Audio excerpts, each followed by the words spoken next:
लड़ने के लिए हौसला अपना कभी खोया नहीं करते। हौसला अपना कभी खोया, कोई भी रंग जो डालू तिरंगा रंग हो जाए। कोई भी रंग जो, यहाँ कुर्सी की खातिर ही गधे को बाप कहते हैं। यहाँ दिखाते ही करता हूं कि अपनी किस्मत पे कभी रोया नहीं करते। और चौथी पंक्ति पे शिव सागर मौर्य जी के सम्मान में अपना हाथ तालियों में बदल दीजिएगा। अपनी किस्मत पे कभी रोया नहीं करते, बुजदिलों जैसे कभी सोया नहीं करते। अपनी किस्मत पे कभी रोया नहीं करते, बुजदिलों जैसे कभी सोया नहीं करते। जिंदगी जंग है, इस जंग से लड़ने के लिए हौसला अपना कभी खोया नहीं करते। हौसला अपना कभी खोया नहीं करते, हौसला अपना कभी खोया नहीं करते। धनंजय ने बताया कि होली मिलन समारोह है। 4 पंक्तियां होली की, ये भी सुनिएगा, शायद आपने कभी ना सुनी हो। और ये पंक्तियां मेरा फर्ज है कि हम आप तो यहां दिन भर खेल लिए, डीजे बजा लिया, अपने रंग लगा लिया, अबीर लगा लिया, लेकिन जरा सोचिए कि सरहद पे खड़ा हुआ फौजी क्या सोचता होगा। ये होली की पंक्तियां होली सम्मेलन के इससे बढ़िया पंक्तियां नहीं हो सकती। होली की बधाई, सरहद पे खड़ा हुआ फौजी क्या कहता है। सरहद पे से 4 पंक्तियां पढ़ता हूं। दुश्मन से कहता है कि तेरी गोली मेरी होली से डर के दंग हो जाए। तेरी गोली मेरी होली से डर के दंग हो जाए। तेरे गुस्से की पिचकारी पिचक कर भंग हो जाए। कि तेरी गोली मेरी होली से डर के दंग हो जाए। तेरे गुस्से की पिचकारी पिचक कर भंग हो जाए। तमन्ना है कि ये दुश्मन तेरे इस दुष्ट चेहरे पर कोई भी रंग जो डालू तिरंगा रंग हो जाए। कोई भी रंग जो डालू तिरंगा रंग हो जाए। कोई भी रंग जो डालू तिरंगा रंग हो जाए। पिछले दिनों अयोध्या में राम मंदिर बनने को एक मुद्दा आया, हमने स्वीकार किया। लोग कहते हैं कि किसी एक वर्ग विशेष के राम हैं। हमने कहा जितने राम आपके उतने राम हमारे भी हैं, जितने कृष्ण आपके उतने कृष्ण हमारे भी हैं, जितने शंभु शिव आपके उतने शिव शंभु हमारे भी हैं। हम भी जय जय सिया राम कहते हैं, जय जय श्री कृष्णा कहते हैं, हर हर महादेव कहते हैं। मंदिर के प्रांगण से खड़े होकर 4 पंक्तियां निवेदन की पढ़ता हूं। अगर आपको सही लगे तो मां सीता के चरणों में आपका प्यार चला जाए, उनके चरणों में अपनी तालियों का प्रसाद रखिएगा, आशीर्वाद लीजिएगा उनसे। एक निवेदन की भरत की आंख में आंसू कभी पल्ले नहीं देना।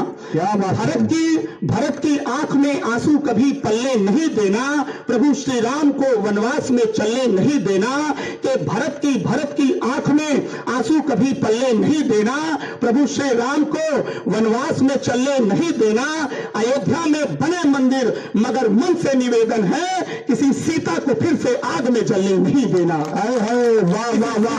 किसी सीता लड़े है, बहुत शुक्रिया, किसी सीता को फिर से आग में जलने नहीं देना। और बहुत शुक्रिया मखदूम भैया कि यहाँ जुगनू को सूरज का निकलता ताप कहते हैं। पिछले 5, 6 साल 10 साल की राजनीति उठाकर देखिए, शायद धनंजय भाई ये 4 पंक्तियां बड़ी सटीक बैठेंगी। सटीक हो तो अपने लिए और मुझे आशीर्वाद दीजिएगा। मेरी प्रतापगढ़ की यात्रा यहां तक जो है 100 किलोमीटर में, 4 पंक्तियों में अपना आशीर्वाद दीजिएगा। पूरी राजनीति को दादा 4 पंक्तियों में मैंने कहा है कि यहां जुगनू को सूरज का निकलता ताप कहते हैं, यहां पर हो गरज तो रस्सियों को सांप कहते हैं। यहां जुगनू को सूरज का निकलता ताप कहते हैं, यहां पर हो गरज तो रस्सियों को सांप कहते हैं। चुनावी रंग नेताओं का देखा तो यही समझा, यहां कुर्सी की खातिर ही गधे को बाप कहते हैं। यहाँ दिखाते ही क्यों लिखा जाता है कविताओं को, क्यों लिखी जाती हैं कविताएं। मैंने जवाब दिया छोटा सा, और इसी जवाब से अपनी बात को प्रारंभ करूंगा। जितने भी लोग हैं बस मेरा समर्थन, मेरे साथ रहिएगा। मैंने कहा कि जब किसी गली में, किसी नाली में भ्रूण हत्या के रूप में, लड़का होने की चाहत में किसी नन्ही कली को लड़की होने के दंश में उसे मार दिया जाता है, नाली में फेंक दिया जाता है, तब हम कवियों को कविताएं लिखनी पड़ती हैं।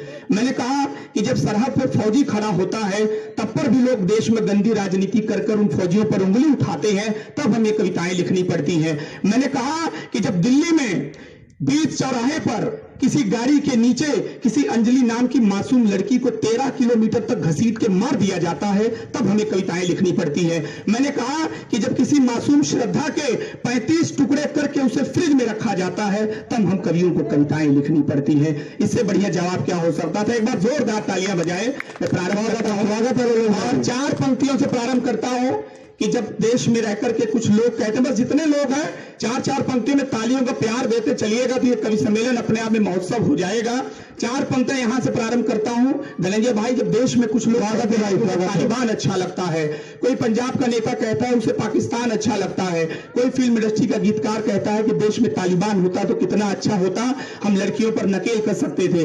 लेकिन मैं आपको बताता हूं कि मुझे क्या अच्छा लगता है, आपको क्या अच्छा लगता है, और यहीं से इस माटी के लिए अपना हाथ खोलिएगा, क्योंकि मैं जानता हूं कि जिस माटी पर हम लोग बैठे हैं उस माटी का कर्ज ना तो मैं चुका सकता हूं ना आप चुका सकते हैं, लेकिन उसकी मोहब्बत में दो पंक्तियां कही जा सकती है। स्वागत है कीजिए। लोग कहते हैं कि हिंदुस्तान भारत क्या है, मैंने कहा भारत तो वो है, भारत की अस्मिता, भारत की इज्जत, भारत की मोहब्बत, भारत की रूह ये है कि जब रूस और यूक्रेन के अभी युद्ध में यूक्रेन से किसी गाड़ी को जाने की अनुमति नहीं मिल रही थी युद्ध के दौरान, केवल, और इसी टिप्पणी पर आप तालियां हाथ खोलकर बजाइएगा कि केवल उस गाड़ी को रूस यूक्रेन से जाने को अनुमति मिली जिस गाड़ी पर भारत का तिरंगा लगा हुआ था, केवल मिली।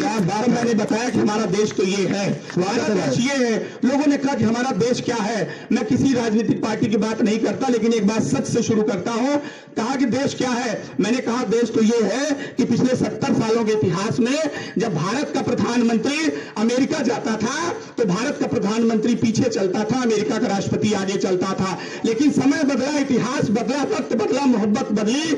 आज के समय में जब भारत का प्रधानमंत्री अमेरिका जाता है तो भारत का प्रधानमंत्री आगे चलता है और अमेरिका का राष्ट्रपति पीछे चलता है। भारत देश में है। तब चार पंक्तियां पढ़ता हूं कि जिन्हें तालिबान अच्छा लगता है, जिन्हें पाकिस्तान अच्छा लगता है, मुझे और आपको सिधौरा के लोगों को क्या अच्छा लगता है कि बड़ी सी बिल्डिंगों में नफरती सामान लगता है, बड़ी सी बिल्डिंगों में नफरती सामान लगता है, मगर मिट्टी का अपना प्यार का मकान लगता है। ना अच्छा चीन, अमेरिका, ना पाकिस्तान लगता है, सभी देशों से सुंदर अपना हिंदुस्तान लगता है। बात है। वाह वाह वाह वाह।